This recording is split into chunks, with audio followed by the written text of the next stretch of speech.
Of atom. ठीक है, इसके बाद ये भी इसकी ड्रॉबैक, रदरफोर्ड की ड्रॉबैक के बाद एक नया model that is Bohr model of atom. ठीक है, तो यहाँ से हम देखेंगे historically results observed from the studies of interaction of radiations with matter have provided immense information regarding the structure of atom and molecules. Neil Bohr utilized these results to improve upon the model proposed by Rutherford. Two developments played a major role in the formulation of Bohr's model of atom. These one, ये क्या कह रहा है कि बहुत सारे experiments हुए हैं। ठीक है, जो रेडिएशंस किसी भी मैटर, कोई भी रेडिएशंस होती है वो मैटर पर इस तरीके से इंटरेक्ट करती हैं। ठीक है, और उन इन्फॉर्मेशंस को भी इन्होंने क्या किया, रदरफोर्ड मॉडल में क्या कर लिया, कंज्यूम कर लिया उनको, और उनके बेसिस पे इन्होंने रदरफोर्ड मॉडल ने अपना एक बोर ने अपना एक मॉडल बनाया। ठीक है, और उसने कौन कौन सी चीज़ों को या बोले कंबाइन किया है वो एक बार देख लेते हैं। Dual character of electromagnetic radiations which means that radiation possesses both wave like and the particle like properties. तो इन्होंने उन एक्सपेरिमेंट से क्या चीज़ को गेन किया, वो पहला है कि जितने भी आपकी इलेक्ट्रोमैग्नेटिक रेडिएशंस होती हैं वो डबल करेक्टर बिहेव करती हैं, मतलब उनका वेव लाइक प्रॉपर्टीज़ भी होती हैं उनके अंदर, और पार्टिकल्स लाइक, मतलब वो वेव की तरह भी चलती हैं और एक पार्टिकल की तरह भी उनका बिहेव होता है।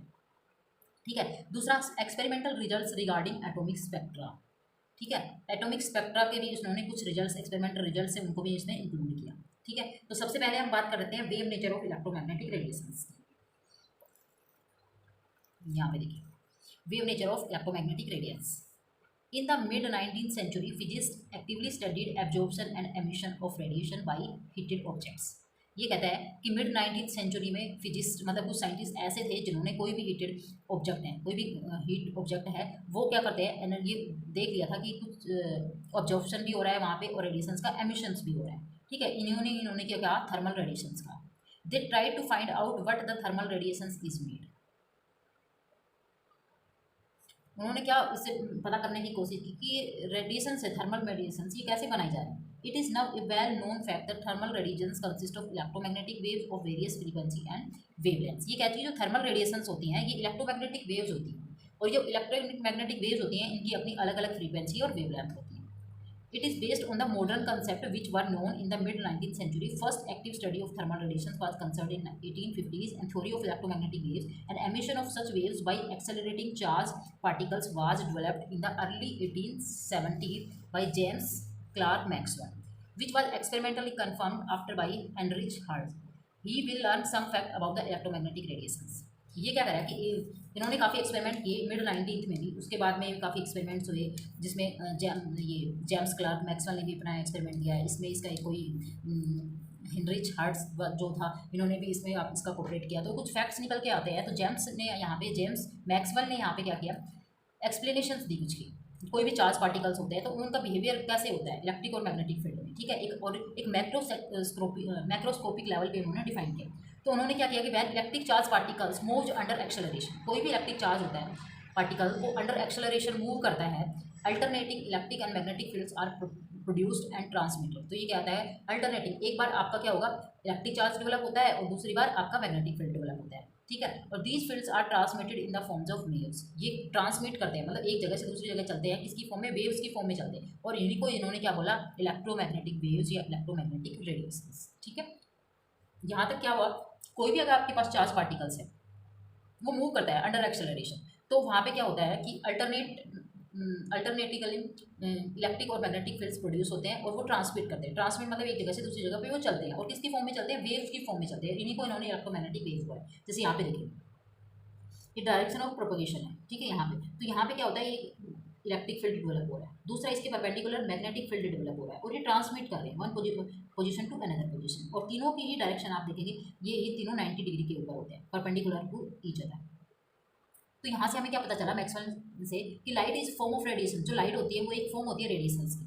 ठीक है, और इसका नेचर जो होता है इन्होंने बाद में बताया कि किस तरीके से होता है। तो इससे पहले क्या होता था कि जो न्यूटन था उन्होंने भी बताया था कि light was suppose to be made of particles, की लाइट जो होती है वो किसकी बनी होती है, पार्टिकल्स की बनी होती है। कॉर्पुस्कल्स, मतलब कॉर्पुस्कुल्स का मतलब होता है कि एक तरीके से पार्टिकल्स होते हैं। तो इससे पहले न्यूटन ने हमें बता दिया था सबसे पहले पार्टिकल्स नेचर के बारे में, किसके, लाइट जो होता है वो पार्टिकल नेचर के बारे में हमें सबसे पहले न्यूटन ने बताया था।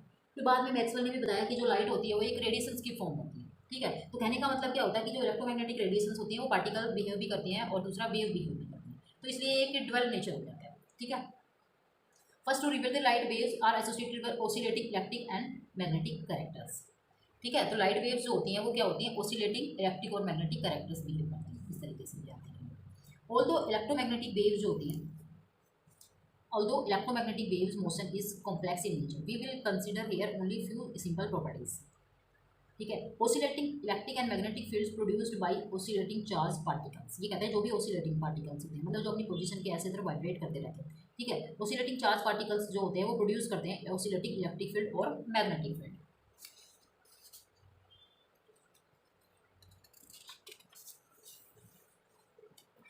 जी यहाँ से, ठीक है। और वो जो मैग्नेटिक और इलेक्ट्रिक फील्ड होते हैं वो क्या होते हैं, परपेंडिकुलर होते हैं एक दूसरे के, और वो direction of propagation of wave के भी क्या होते हैं, परपेंडिकुलर होते हैं। ठीक है, ये हमने लास्ट वाले डायग्राम में देखा। तो ये कहता है कि साउंड जो वेव होती हैं, ठीक है, और साउंड वेव या फिर वेव्स प्रोड्यूस इन वाटर, या तो साउंड वेव हो या आपके पास कोई भी वेव जो वाटर से प्रोड्यूस होती हैं, ठीक है, उनको किसी भी मीडियम की रिक्वायरमेंट नहीं होती। लेकिन ये कहते हैं electromagnetic waves do not require medium, इनको कोई भी मीडियम की रिक्वायरमेंट नहीं होती कि they can move in vacuum, वो वैक्यूम में भी क्या कर सकती है, मूव कर सकती है। लेकिन साउंड वेव जो होती हैं और जो वाटर वेव्स होती हैं उनको एक मीडियम की रिक्वायरमेंट होती है टू प्रोपोगेट, मतलब चलने के लिए, एक जगह से दूसरी जगह में जाने के लिए उनको मीडियम की रिक्वायरमेंट होती है। लेकिन इलेक्ट्रोमैग्नेटिक वेव्स जो होती हैं उनको किसी भी मीडियम की रिक्वायरमेंट नहीं होती, they can move in vacuum, वो वैक्यूम में भी चल सकती है। ठीक है। उसके बाद कहता है कि it is now well established there are many types of electromagnetic radiations. और यहाँ पे आपने देखा कि इलेक्ट्रोमैग्नेटिक रेडिएशन जो होती हैं बहुत सारे टाइप की होती है, लेकिन उनमें डिफरेंस वेवलेंथ और फ्रीक्वेंसी का होता है। ठीक है। तो इलेक्ट्रोमैग्नेटिक वेव्स और डिफरेंट डिफरेंट वेव फ्रीक्वेंसी की वेव्स होती हैं, उनको अगर हम इस तरीके से एक जगह पे रखें तो वो एक इलेक्ट्रोमैग्नेटिक स्पेक्ट्रम बन जाता है। जैसे यहाँ पे आप देखेंगे 2.7 वाला, ये देखिए 2.7 डायग्राम यहाँ पे देखेंगे तो यहाँ आप देखेंगे ये वाला इस तरीके से इलेक्ट्रोमैग्नेटिक स्पेक्ट्रम है। इस स्पेक्ट्रम में डिफरेंट डिफरेंट आपकी फ्रीक्वेंसी, डिफरेंट आपकी वेवलेंथ वाली इलेक्ट्रोमैग्नेटिक रेडिएशंस है, जिसके अंदर आपकी एक्सरे आता है, गामा रेज आता है, UV, IR, microwave, radio waves, long waves, इस तरीके से आते हैं। ठीक है। तो अब हम देखेंगे आगे, different regions of spectrum are identified by different names. Some examples are radio frequency region around 10⁻⁶ hertz. जो रेडियो फ्रीक्वेंसी होती है वो 10⁻⁶ हर्ट्ज के आसपास आपको दिखाई देती है यहाँ पे इलेक्ट्रोमैग्नेटिक रेडिएशंस में। ठीक है।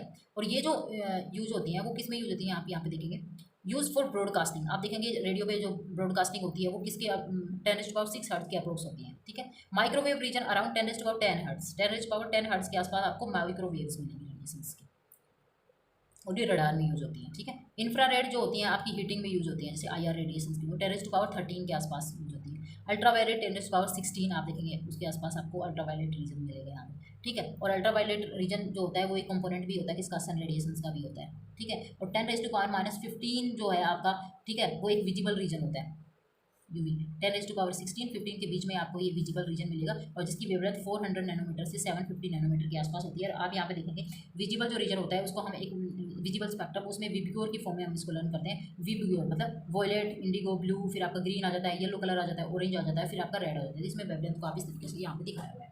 ठीक है। तो यहाँ पे जो उसको हम विजिबल लाइट बोलते हैं। ठीक है। और it is only this part we can which our eyes can be see. तो यही वाला जो पार्ट है जिसको हम सिर्फ देख सकते हैं, स्पेशल इंस्ट्रूमेंट्स की होती हैं, रिक्वायरमेंट होती हैं और नॉन विजिबल रेडिएशंस को देखने के लिए है। ठीक है। उसके बाद है different kind of units are used. Different kind of units are use to represent electromagnetic radiation. Electromagnetic radiations को दिखाने के लिए बहुत सारी यूनिट्स का हम यूज करते हैं, जिसके अंदर कैरेक्टरिस्टिक प्रॉपर्टीज़ भी हैं इस पर। जैसे हम फ्रीक्वेंसी को भी दिखाते हैं, वेवलेंथ को भी दिखाते हैं, और फ्रीक्वेंसी की जो ऐसा यूनिट है उसको हम हर्ट्स में दिखाते हैं। हर्ट्स का मतलब पर सेकंड भी होता है। ठीक है। और पर सेकंड को हर्ट्स भी बोला जाता है क्योंकि हेनरी हर्ट्ज ने डिफाइन किया था, इसलिए उसके नाम के बेसिस पे इसको हर्ट्ज नाम दिया गया है। It is defined as the number of waves that passes a given point 1 second. क्या कहते हैं पर सेकंड, इसका यूनिट क्यों दिखाई गई, क्योंकि फ्रीक्वेंसी का मतलब क्या होता है कि 1 सेकंड के अंदर कितनी वेव किसी भी पॉइंट से पास हो रही है। ठीक है। टाइम कितना है, 1 सेकंड है, और इस 1 सेकंड के अंदर किसी भी एक पॉइंट से जितने नंबर ऑफ वेव्स आपकी पास हो रही है, that is called frequency of that radiation. ठीक है। अब वेवलेंथ है, वेवलेंथ की यूनिट कैसी होती है, वही लेंथ वाली यूनिट होती है, इसकी लेंथ की मीटर होती है। Electromagnetic radiations consist of different kinds of wave much similar wavelengths. Smaller units are used show various type of electromagnetic radiation which differ from one another in wavelength and frequency. ये कह रहा है कि हमारी बहुत सारी यूनिट्स होती हैं जिसमें हम इनको डिफाइन कर सकते हैं। In vacuum all types of electromagnetic radiations regardless of wavelength travel at same speed. ये कहते हैं वैक्यूम के अंदर जितनी भी इलेक्ट्रोमैग्नेटिक रेडिएशंस होती हैं उनकी वेवलेंथ चाहे कितनी भी हो, सेम स्पीड से ट्रैवल करती है, दैट इज 3 × 10⁻⁻10 मीटर पर सेकेंड। ठीक है। This is called speed of light. ठीक है। In vacuum all type of electromagnetic radiations, ठीक है, चाहे वो एक्सरे हो, चाहे गामा रे हो, यूवी वाई, और ये मतलब इन वैक्यूम में सारे के सारे क्या करती हैं, एक स्पीड से मूव करती हैं, जो इसको हम क्या बोलते हैं, स्पीड ऑफ लाइट। और इसको सिंबल किससे दिखाया गया है, सी से दिखाया गया है, फ्रीक्वेंसी को बी से दिखाते हैं, वेवलेंथ को लैम्डा से दिखाते हैं, वेलोसिटी ऑफ सी, और इस यहाँ से आपको एक इक्वेशन मिलती है, सी इज इक्वल टू, ये आपका म्यू और ये आपका lambda, C speed of light, mu frequency of light, lambda is the wavelength of the light, ठीक है। तो ये इक्वेशन आपको यहाँ से आती है। उसके बाद देखिए the other commonly use quantity specially in spectroscopy is wave number, ठीक है। वेव नंबर को आप देखेंगे न्यू बार से हम डिफाइन करते हैं, it is defined as the number of wave lengths per unit length. Per unit length में नंबर ऑफ वेव लेंथ्स कितनी आती हैं, उसी को हम क्या बोलते हैं, वेव नंबर बोलते हैं। It is units are reciprocal of wave length. अगर वेव लेंथ की यूनिट मीटर है तो इसकी क्या हो जाएगी, पर मीटर हो जाएगी, ठीक है। सेंटीमीटर है तो इसकी क्या हो जाएगी, पर सेंटीमीटर हो जाएगी।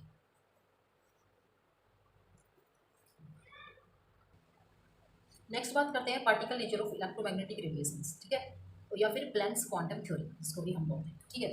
तो अभी तक हमने क्या पढ़ा है कि कुछ एक्सपेरिमेंट ऐसे हैं जो डाइफ्रैक्शन और इंटरफेरेंस जो दोनों फिनोमेना होते हैं वो जो एक्सप्लेन होते हैं वो सिर्फ और सिर्फ wave nature of electromagnetic radiations की हेल्प से होते हैं एक्सप्लेन। लेकिन कुछ एक्सपेरिमेंट हमारे पास ऐसे भी है, कुछ ऑब्जर्वेशन ऐसे भी हैं जो सिर्फ और सिर्फ पार्टिकल नेचर्स पे ही आपकी एक्सप्लेन होती है, ठीक है। तो इसको हमने क्लासिकल फिजिक्स में भी डिफाइन किया है। तो सबसे पहला क्या है, nature of emission of radiations from hot bodies, या जिसको हम बोलते हैं ब्लैक बॉडी रेडिएशंस। तो ब्लैक बॉडी रेडिएशन ये वाला जो एक्सपेरिमेंट है ये सिर्फ आपकी particle nature of electromagnetic radiations पे डिफाइन होता है। Ejection of electrons from metal surface, कोई भी मेटल सरफेस है उस पर रेडिएशंस आपकी स्ट्राइक कर रही है तो वहाँ से इलेक्ट्रॉन्स आपके इजेक्ट हो रहे हैं, ठीक है, इलेक्ट्रॉन्स निकल रहे हैं, जिसको हम फोटो इलेक्ट्रिक इफेक्ट बोलते हैं। This is only explained by the particle nature of electromagnetic radiations.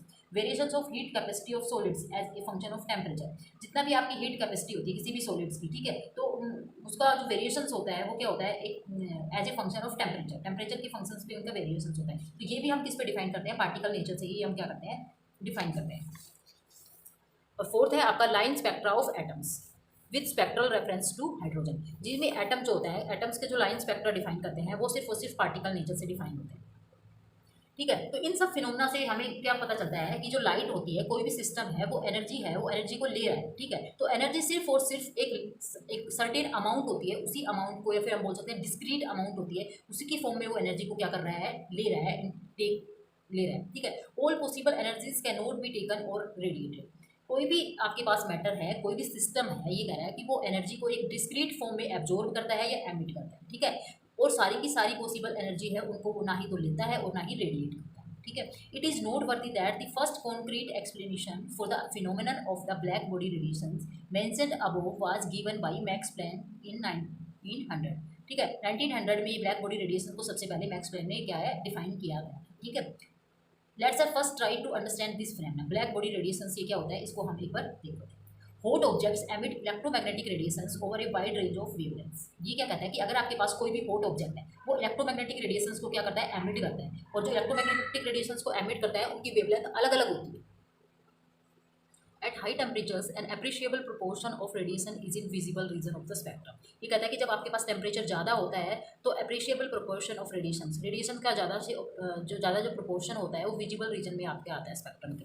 As the temperature is raised, जैसे टेम्परेचर बढ़ाया जाता है, higher proportion of shorter wavelength is generated, मतलब जितनी भी जो आप वेवलेंथ होती है वो जनरेट होती है शॉर्टर वेवलेंथ।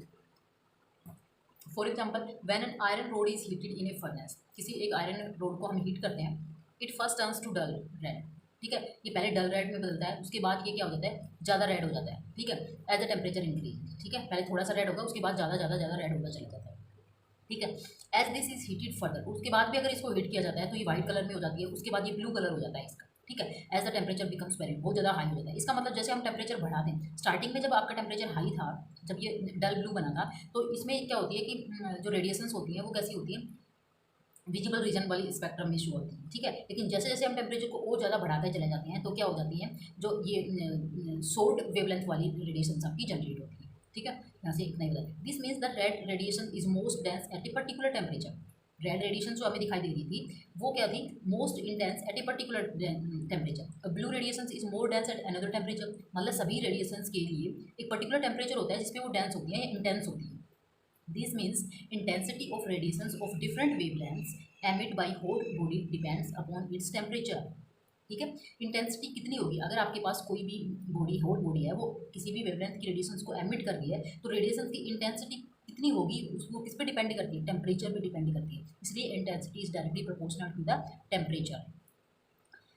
उसके बाद 1815 के बाद में ये देखा गया कि object made of different material and kept at different temperatures emit different amount of radiations. Also, when the surface of an object is irradiated with light, a part of radiated light is energy generally reflected as such as a part absorbed and a part of it transmitted.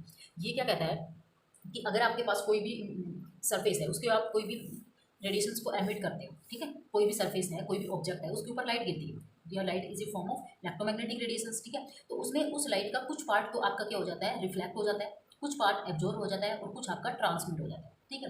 The reason for incomplete absorption is that the ordinary objects are as a rule imperfect absorbers of radiations. ये क्या कहता है कि जो ordinary object होते हैं वो imperfect absorbers होते हैं रेडिएशंस के।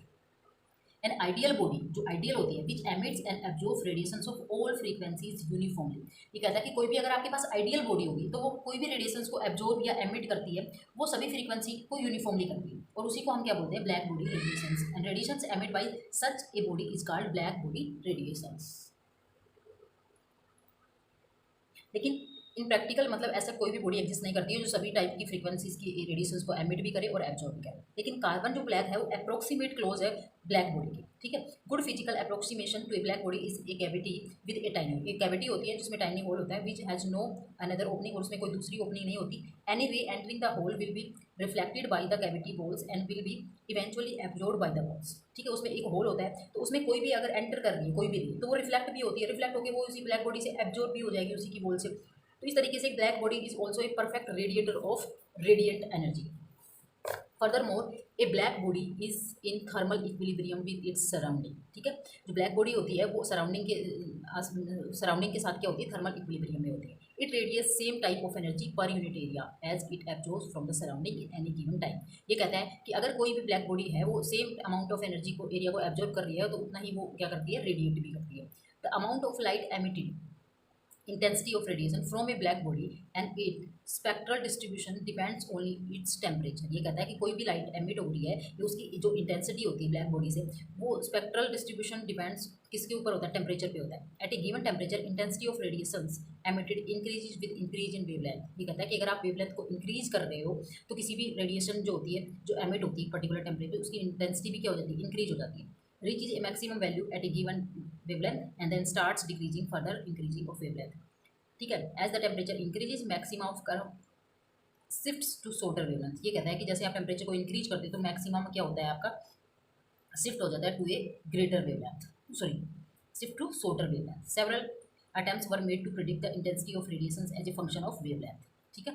ये क्या कहता है कि कुछ हमने अटेम्प्ट्स किए कुछ, तो उसमें हमें क्या पाया, इंटेंसिटी ऑफ रेडिएशंस क्या होती है, as a function of wavelength, ठीक है। तो यहाँ पे देखेंगे इंटेंसिटी है is a function of wavelength. तो इस तरीके से वेवलेंथ है जो आपकी बढ़ती जाती है 1000 नैनोमीटर, 2000, 3000 इंटेंसिटी। तो आप देखेंगे जैसे जैसे आपकी वेवलेंथ इंक्रीज होती जाती है तो उसमें क्या होता है, स्टार्टिंग में आपकी वेवलेंथ इंक्रीज होती है तो इंटेंसिटी भी इंक्रीज हो रही है, उसके बाद एक मैक्सिमम पहुँचने के बाद ये फिर फर्दर क्या हो रही है, डिक्रीज हो रही है यहाँ से, ठीक है। ये डिक्रीज हो रही है। और जैसे आप टेम्परेचर को इंक्रीज करते हो तो टेम्परेचर के इंक्रीज करने से जो आपकी इंटेंसिटी होती है, ठीक है, तो वो किसकी तरफ शिफ्ट हो जाती है, आपकी शॉर्टर वेवलेंथ की तरफ शिफ्ट हो जाती है, ठीक है। ये ब्लैक बॉडी है तो इसमें यहाँ पे एक होल किया जाता है, तो इस होल से आपकी कोई भी रे है वो ये क्या कर रही है, एंटर करेगी, तो ये यहाँ से स्ट्राइक करेगी, स्ट्राइक करके रेडिएशंस को एमिट करेगी, तो ये यहाँ से एमिट हो गई, यहाँ पे फिर एब्जॉर्ब हो जाती है, फिर एमिट हो जाती है, फिर एब्जॉर्ब हो जाती है। इस तरीके से एक ब्लैक बॉडी की फॉर्मेशन हो जाती है, ठीक है।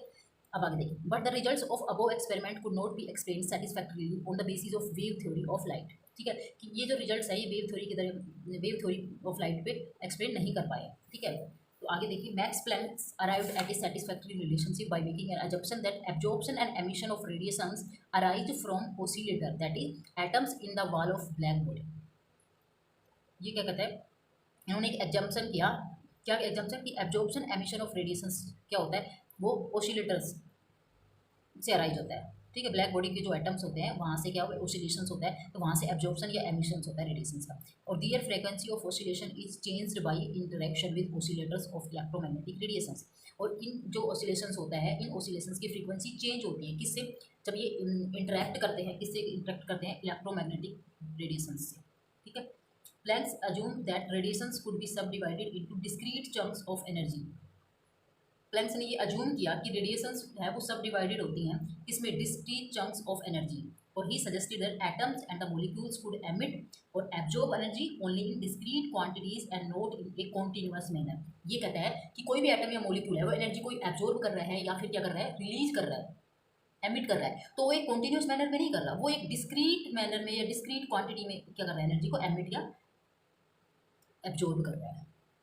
ठीक है, और he give the name quantum to the smallest quantity of energy that can be emitted or absorbed in the form of electromagnetic energy। ये कहता है कि कोई भी सब्सटेंस है वो इलेक्ट्रोमैग्नेटिक रेडिएशंस को या तो एमिट कर रहा है या एब्जॉर्ब कर रहा है, तो उसकी जो सबसे स्मॉलेस्ट क्वांटिटी है एनर्जी की उसको उसने क्या बोला, क्वांटम बोला। The energy E of a quantum of radiation is proportional to its frequency. Quantum of energy, quantum energy किसकी प्रोपोर्शनल होती है, फ्रीक्वेंसी की होती है, इसलिए इसने क्या बोला, ई इज इक्वल टू, यहाँ पे आप देख सकते हैं E is directly proportional to mu. Mu क्या होती है, फ्रीक्वेंसी होती है, प्रोपोर्शनलिटी का साइन हटाएंगे हम यहाँ पे तो किसके बराबर हो जाएगा, एच म्यू, और ये क्या होता है, कांस्टेंट ऑफ प्रोपोर्शनलिटी, प्रोपोर्शनलिटी हो जाएगा। और ये किसने दिया था, प्लैंक्स ने डिफाइन किया था, इसलिए हम इसको क्या बोलते हैं, प्लैंक्स कांस्टेंट। ठीक है, इसलिए ई इक्वल टू किसके बराबर हो गया, एच म्यू की। This proportionality constant is known as Planck's constant, और इसकी वैल्यू कितनी होती है, 6.626 इंटू 10⁻⁻34 जूल सेकेंड। ठीक है, अब इस थ्योरी से हम क्या क्या डिफाइन कर सकते हैं, क्या क्या एक्सप्लेन कर सकते हैं, वो देखिए। The distribution of intensity in the radiations from black body as a function of frequency और wavelength at a different temperature. ठीक है, तो ब्लैक बॉडी में क्या होती है कि जो इंटेंसिटी का डिस्ट्रीब्यूशन होता है वो किसका फंक्शन होता है, फ्रीक्वेंसी या वेवलेंथ का होता है एट डिफरेंट टेम्परेचर। ठीक है, तो यहाँ पे देखिए, quantization has been compared to standing on a staircase. A person can stand on any step of a staircase but it is not possible for him to stand in between the two steps. ये कहता है कि quantization को हम इस तरीके से समझ सकते हैं कि जैसे भी कोई भी एक पर्सन है वो एक स्टेयर केस पे खड़ा हुआ है। ठीक है, तो कोई पर्सन है वो स्टेयर केस के में या तो एक स्टेप पे खड़ा होगा या फिर किसी दूसरे स्टेप पे खड़ा होगा, ऐसा नहीं हो सकता कि वो दो स्टेप्स के बीच में खड़ा हो। ठीक है, तो energy can take any one of values from the following sets but can not take on the values between them. मतलब एनर्जी की जो वैल्यू होती है, क्वांटम एनर्जी ऑफ क्वांटम, वो या तो जीरो होगी या एच न्यू या 2u या 3h न्यू या nh न्यू, मतलब एच न्यू और 2h न्यू के बीच में नहीं हो सकती। ठीक है, तो इसकी एक डिस्क्रीट वैल्यू होती है। ओके, अब यहाँ से देखिए, ये आपका ये लगाया हुआ है, ये एक ट्यूब लगाई हुई है। ठीक है, इसमें आपकी ये मेटल सरफेस है। अब मेटल सरफेस है, मेटल सरफेस पे ये लाइट है, ये क्या हो रही है, स्ट्राइक हो रही है। तो मेटल सरफेस पे लाइट आपकी स्ट्राइक होती है, तो यहाँ पे क्या होता है, इलेक्ट्रॉन्स आपके निकल रहे हैं। ठीक है, अब इलेक्ट्रॉन्स निकल रहे हैं तो यहाँ पे एक डिटेक्टर लगाया हुआ जाता है, वो यहाँ से देखता है कि इलेक्ट्रॉन्स आ रहे हैं या नहीं आ रहे। ठीक है, उसमें ये आपका एक वैक्यूम चैम्बर है, इसको बैटरी और एमीटर से यहाँ से जुड़ा हुआ है। ठीक है, तो ये एक इक्विपमेंट है किसके लिए, फोटो इलेक्ट्रिक इफेक्ट को डालने के लिए, कि कोई भी लाइट एक पर्टिकुलर फ्रीक्वेंसी की जो स्ट्राइक होती है, ये मेटल की सरफेस है, वैक्यूम चैम्बर के अंदर लगी हुई है, तो इलेक्ट्रॉन्स इमिट होते हैं किससे, मेटल से, और ये कहाँ पे काउंट होते हैं, ये डिटेक्टर के थ्रू यहाँ पे काउंट हो जाते हैं। ठीक है, और ये डिटेक्टर क्या करता है, उनकी काइनेटिक एनर्जी को क्या करता है, काउंट करता है, मेजर करता है। ठीक है, तो अब हम बात कर लेते हैं फोटो इलेक्ट्रिक इफेक्ट की। फोटो इलेक्ट्रिक इफेक्ट क्या होता है।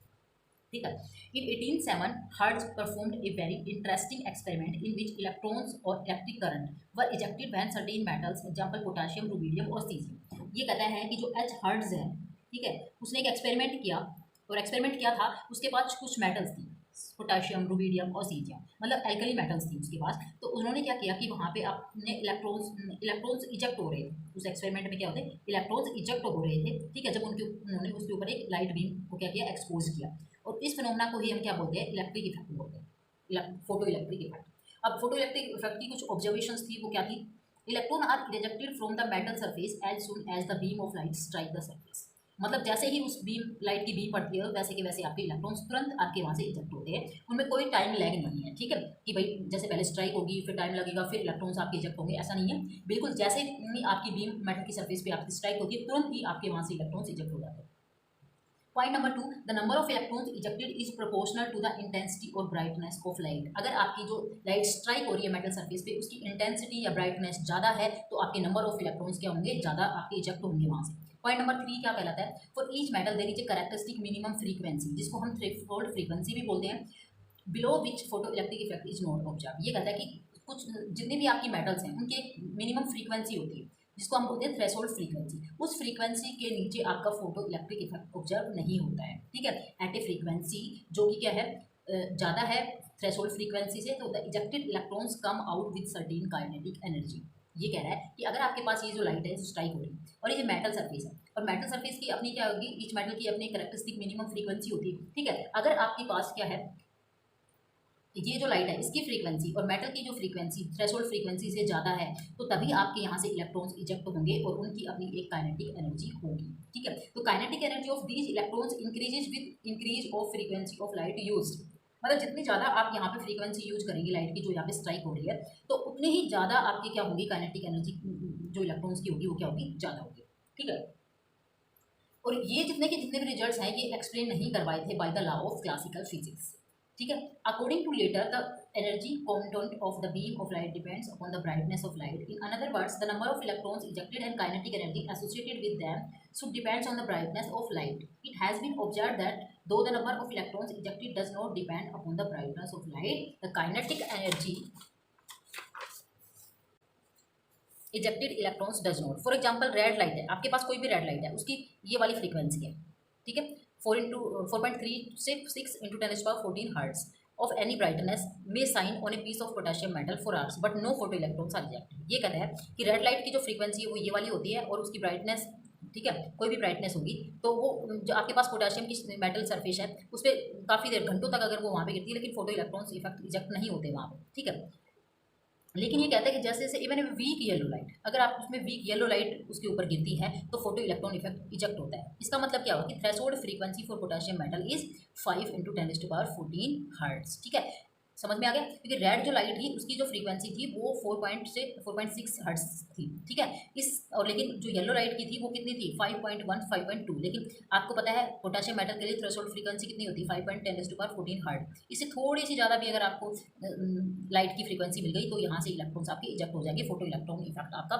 शो हो जाएगा। लेकिन जैसे ही थ्रेशोल्ड फ्रीक्वेंसी से कम की फ्रीक्वेंसी की लाइट आपने यहाँ पे स्ट्राइक की तो आपका ये इफेक्ट शो नहीं होता है। ठीक है, उसके बाद देखिए Einstein was able to explain the photo electric effect using Planck's quantum theory of electromagnetic radiations as a starting point. आइंस्टीन ने एक्सप्लेन किया फोटो इलेक्ट्रिक इफेक्ट को प्लैंक्स क्वांटम थ्योरी, ठीक है, उसके बेसिस पे स्टार्टिंग पॉइंट में। Shining a beam of light on a metal surface can therefore beamed by shooting a beam of light by photons when photon of sufficient energy strikes. ये कहता है कि shining a beam of light on to a metal surface therefore be beamed as a shooting of beam of particles. तो beam of particles को इन्होंने क्या बोला है, फोटोन्स बोला है। तो ये कहता है कि अगर आपके पास कोई फोटोन है उसकी जो एनर्जी है, ठीक है, जो स्ट्राइक कर रहा है electrons in the atom of the metals, it transfers its energy instantaneous to the electrons during the collision and electron is ejected without any lag और delay. Greater the energy passed by the photon, greater will be the transfer of energy to the electron and the greater is kinetic energy of ejected electron. ये क्या कह रहा है कि अगर आपके पास कोई भी फोटोन है उनकी जो एनर्जी है वो मेटल पे जो स्ट्राइक हो रही है तो अगर उनकी एनर्जी ज़्यादा है तो वो क्या करेंगे, इलेक्ट्रॉन्स कोलिजन होगा इलेक्ट्रॉन्स के बीच में और इलेक्ट्रॉन्स कोलिजन होगा तो एनर्जी को ज़्यादा एमिट करेंगे और वो उतनी ही ज़्यादा उनकी क्या हो जाएगी, काइनेटिक एनर्जी हो जाएगी। ठीक है, in other words kinetic energy of the ejected electron is proportional to the frequency of the electromagnetic radiations. अगर इलेक्ट्रोमैग्नेटिक रेडिएशंस की फ्रीक्वेंसी ज़्यादा है तो काइनेटिक एनर्जी भी आपकी क्या हो जाएगी, ज़्यादा हो जाएगी इलेक्ट्रॉन्स की। Since the striking photon has energy equal to h and the minimum energy required to eject the electron is h nought. ठीक है, जिसको हम क्या बोलते हैं, work function. Then the difference in the energy is transferred as the kinetic energy of photoelectrons।